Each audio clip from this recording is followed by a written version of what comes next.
السلام علیکم۔ بسم اللہ الرحمن الرحیم۔ ناظرین، یاجوج ماجوج کے متعلق بہت سی افسانوی داستانیں مشہور ہیں، جس کی وجہ سے عام لوگ تو یہ خیال کرتے ہیں کہ یاجوج ماجوج تو کوئی انسانی مخلوق ہی نہیں ہے، لیکن اگر وہ انسان ہیں تو اس وقت کہاں پر ہیں؟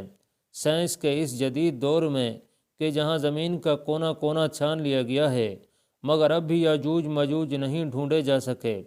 آخر کیوں؟ کیا یہ بات درست ہے کہ یاجوج ماجوج کی قوم حضرت حوا کے بغیر ہی حضرت آدم علیہ السلام کے نطفے سے پیدا ہوئی تھی؟ آئیے آج ہم یاجوج ماجوج کی قوموں کا ذکر قرآن و حدیث کی روشنی میں کرتے ہیں۔ ناظرین، سب سے پہلے تو بات کرتے ہیں کہ ان قوموں کی تخلیق کیسے ہوئی۔ اس بارے میں علامہ حافظ ابن حجر عسقلانی فتح الباری میں ایک ضعیف روایت حضرت کعب رضی اللہ تعالیٰ عنہ کے حوالے سے پیش کرتے ہیں کہ یاجوج ماجوج حضرت آدم علیہ السلام کی اولاد میں سے ہیں کہ ایک دفعہ ان کا نطفہ زمین میں گھل مل گیا اور زمین میں پھر ان کی تخلیق ہوئی۔ مصنف اس روایت کو خود یہ کہہ کر ہی جھٹلا دیتے ہیں کہ انبیاء علیہ السلام احتلام سے پاک ہوتے ہیں، اس لیے یہ ممکن نہیں ہے، اور ویسے بھی یہ ایک بہت ضعیف روایت ہے جس کی سند صحیح نہیں ہے۔ مختلف روایات اور تاریخی کتابوں سے جو ثابت ہے وہ یہ ہے کہ یاجوج ماجوج دو قبیلے تھے جو کہ حضرت نوح علیہ السلام کے بیٹے یافز کی اولاد میں سے تھے۔ یاجوج اور ماجوج دو سردار تھے جنہوں نے ایک دوسرے کی بہنوں سے شادی کی اور قسم کھائی کہ وہ اب اپنے خون میں ملاوٹ نہیں کریں گے، اس لیے انہوں نے اپنے بیٹے بیٹیوں کی شادیاں بھی آپس میں کیں۔ ان کی نسل بہت پروان چڑھی۔ کہا جاتا ہے کہ ان کی عورتیں ایک ہی حمل میں بیک وقت 4 بچے جنتی تھیں، اور یہی سبب ہے جس کی وجہ سے ان کی نسل بہت زیادہ پھیل گئی۔ یہ انسان اور کافر ہیں، یہ جس جاندار کے پاس سے گزرتے ہیں اسے کھائے جاتے تھے۔ یہ موسم بہار میں اپنے گھروں سے نکل کر سارا سبزہ کھا جاتے اور خشک چیزیں اٹھا کر لے جاتے تھے۔ ان کے پنجے اور دانت درندوں جیسے اور ان کے بال اتنے لمبے ہیں کہ جسم چھپا لیتے ہیں۔ اس وقت دنیا میں ہماری آبادی کے ایک انسان کے بدلے یاجوج ماجوج کی قوم کے 10 افراد موجود ہیں، یعنی یاجوج ماجوج کی قوم ہم سے 10 گنا زیادہ ہے۔ صحیح بخاری کی روایت ہے کہ نبی کریم صلی اللہ علیہ وسلم نے ارشاد فرمایا کہ ہر 1000 میں سے 999 جہنمی ہوں گے۔ تمہیں بشارت ہو، وہ ایک آدمی تم میں سے ہوگا اور 1000 دوزخی یاجوج ماجوج کی قوم سے ہوں گے۔ پھر نبی کریم صلی اللہ علیہ وسلم نے فرمایا، اس ذات کی قسم جس کے ہاتھ میں میری جان ہے، مجھے امید ہے کہ تم یعنی امت مسلمہ تمام جنت والوں کے 1/3 ہوگے۔ اس حدیث سے ہم اندازہ کر سکتے ہیں کہ یاجوج ماجوج کی تعداد کتنی ہوگی۔ تاریخی شواہد سے معلوم ہوتا ہے کہ یہ لوگ شمالی مشرقی ایشیا میں زندگی بسر کرتے تھے اور اپنے وحشیانہ حملوں کے نتیجے میں ایشیا کے جنوبی اور مغربی علاقوں میں مصیبت برپا کرتے تھے۔ بعض تاریخ دانوں نے ان کے رہائشی علاقے کو ماسکو اور طوبلسے کے آس پاس بتلایا ہے، اور بعض کا خیال ہے کہ یاجوج ماجوج کے شہر تبت اور چین سے بحیرہ منجمد شمالی تک اور مغرب میں ترکستان تک پھیلے ہوئے تھے۔ قیامت کی 10 عظیم نشانیوں میں سے ایک یاجوج ماجوج کا ظہور بھی ہے۔ اللہ پاک قرآن مجید میں فرماتا ہے، یہاں تک کہ یاجوج ماجوج کھول دیے جائیں گے اور وہ ہر بلندی سے دوڑتے ہوئے آئیں گے۔ یاجوج اور ماجوج کا وجود ذوالقرنین کے عہد سے تعلق رکھتا ہے۔ ذوالقرنین ایک بہت ہی نیک صفت انسان اور ایک عظیم بادشاہ تھے۔ اللہ تعالیٰ نے انہیں قوت و طاقت سے نوازا تھا اور انہوں نے مشرق سے مغرب تک اپنی حکومت قائم کر لی تھی۔ تمام بادشاہوں اور ممالک پر انہیں کی مطلق غلامی تھی اور انہوں نے مشرق اور مغرب کے دور دراز کا سفر طے کیا۔ ان کا تذکرہ قرآن مجید کی سورۃ الکہف کی آیت نمبر 83 سے لے کر 98 تک ملتا ہے، اور اس کی تفسیر ہمیں احادیث میں بھی ملتی ہے۔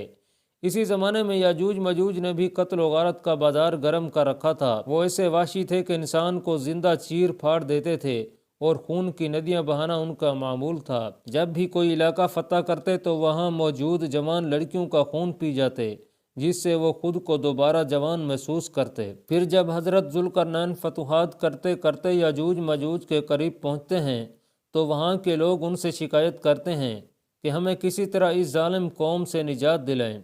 اللہ پاک سورۃ الکہف کی آیت نمبر 93 سے لے کر 98 میں فرماتا ہے، یہاں تک کہ جب وہ دو دیواروں کے درمیان پہنچا، ان دونوں کے بیچ میں ایک ایسی قوم پائی جن کی زبان وہ نہیں جانتے تھے۔ انہوں نے کہا، اے ذوالقرنین، یاجوج ماجوج اس ملک میں بڑے بھاری فسادی ہیں، تو کیا ہم آپ کے لیے کچھ خرچ کا انتظام کریں، اس شرط پر کہ آپ ہمارے اور ان کے درمیان ایک دیوار بنائیں گے؟ اس نے جواب دیا کہ میرے اختیار میں میرے پروردگار نے جو دے رکھا ہے وہی بہتر ہے، تم صرف قوت و طاقت سے میری مدد کرو، میں تمہارے اور ان کے درمیان مضبوط حجاب بنا دیتا ہوں، مجھے لوہے کی چادریں لا دو۔ یہاں تک کہ جب ان دونوں پہاڑوں کے درمیان دیوار برابر کر دی تو حکم دیا گیا کہ آگ تیز چلاؤ تاکہ وقت کے ساتھ لوہے کی ان چادروں کو بالکل آگ کر دیا جائے، اور فرمایا میرے پاس پگھلا ہوا تانبا لاؤ۔ اس طریقے سے یاجوج ماجوج اور اس قوم کے درمیان ایک دیوار بنا دی گئی جس کے اوپر یاجوج ماجوج نہ چڑھ سکتے تھے اور نہ ہی اس دیوار میں سوراخ کر سکتے تھے۔ پھر ذوالقرنین علیہ السلام نے ان لوگوں سے فرمایا، یہ صرف میرے رب کی مہربانی ہے، لیکن جب میرے رب کا وعدہ آ جائے گا تو اسے زمین بوس کر دیا جائے گا۔ میرے رب کا وعدہ سچا اور برحق ہے۔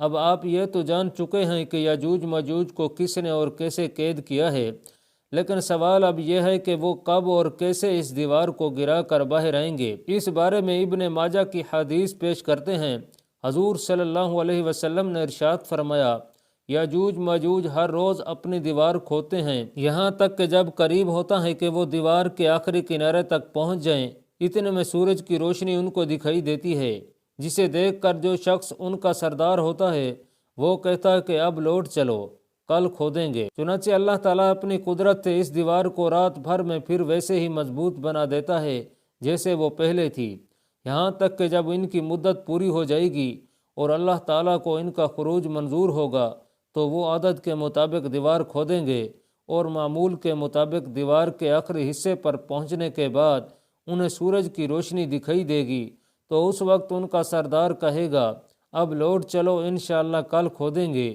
یعنی وہ لوگ انشاءاللہ کا لفظ کہیں گے۔ چنانچہ اس دن وہ لوٹ جائیں گے اور دیوار اسی حالت پر باقی رہے گی جیسے وہ چھوڑ کر گئے تھے، پھر وہ صبح آ کر اسے کھودیں گے اور اسے کھود کر باہر نکل جائیں گے۔ محدثین اور مفسرین میں یاجوج ماجوج کی قوم اور ذوالقرنین کی دیوار کے حوالے سے بہت سے اختلافات پائے جاتے ہیں۔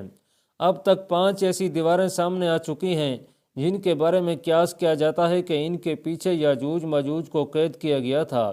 ان میں سے ایک دیوار چین بھی ہے، لیکن یہ آج کل کے مثالہ سے بنی ہوئی ہے، اس میں تانبا اور لوہا نام کی کوئی چیز نہیں ہے۔ یمن میں دیوار معارب کے بارے میں بھی سد ذوالقرنین ہونے کا گمان کیا جاتا ہے، لیکن یہ سیلاب روکنے کے لیے بنائی گئی تھی۔ کفکار میں دریائے خزر اور بحر اسود کے درمیان دیوار کی طرح کا پہاڑی سلسلہ شمال اور جنوب کو الگ کرتا ہے، یہاں ایک لوہے کی دیوار بھی نظر آتی ہے جس کے بارے میں لوگ قیاس کرتے ہیں کہ یہی ذوالقرنین کی دیوار ہے۔ ایک صحابی نے رسول اللہ صلی اللہ علیہ وسلم سے عرض کیا کہ میں نے اس دیوار کو دھاری دار چادر کی طرح دیکھا ہے جس کی ایک دھاری سرخ ہے اور ایک کالی ہے۔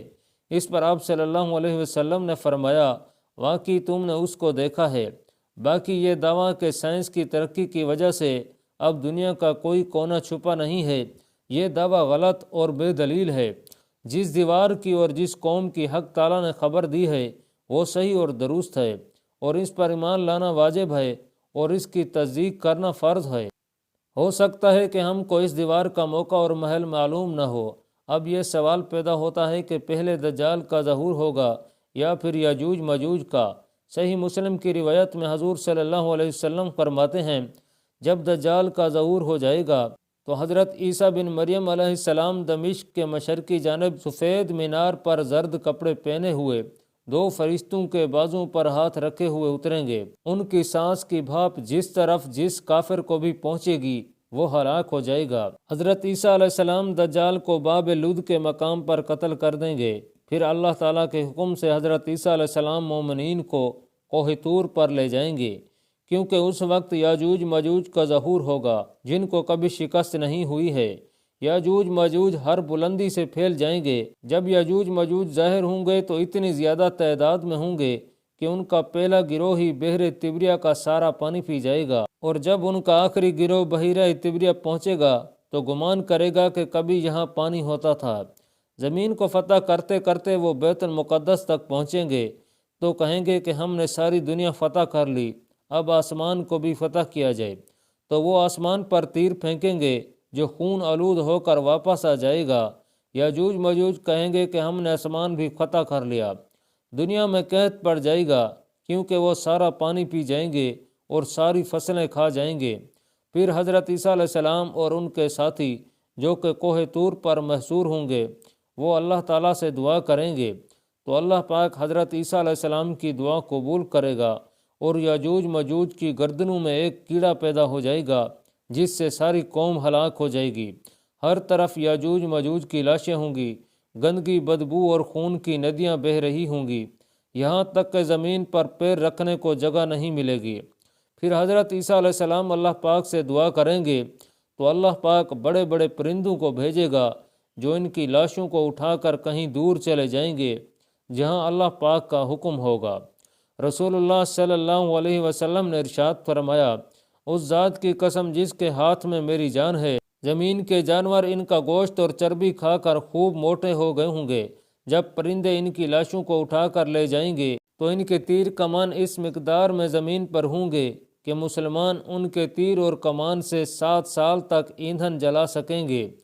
اس کے بعد اللہ پاک ایسی بارش برسائے گا کہ سب کچھ اس میں بہہ جائے گا اور زمین ساری دھل کر پاک ہو جائے گی۔ پھر زمین پر ایسے پھل اگیں گے، ایک انار ایک جماعت کے لیے کافی ہو جائے گا۔ دودھ میں ایسی برکت ہوگی کہ ایک اونٹنی کا دودھ ایک بڑی جماعت کے لیے کافی ہوگا، ایک بکری کا دودھ ایک گھرانے کے لیے کافی ہوگا۔ پھر کئی سال تک لوگ ایسے ہی رہیں گے، اور یوں پھر اللہ پاک ایک ٹھنڈی ہوا بھیجے گا جو سارے مومنین کی جان لے لے گی، اور باقی لوگ دھوکے کی طرح کھلے عام زنا کریں گے، ظلم و زیادتی پھیل جائے گی، پھر انہی لوگوں پر قیامت برپا ہوگی۔ آئیے اللہ پاک سے دعا کرتے ہیں کہ وہ ہمیں اور آپ کو یاجوج ماجوج کے فتنہ سے محفوظ فرمائے۔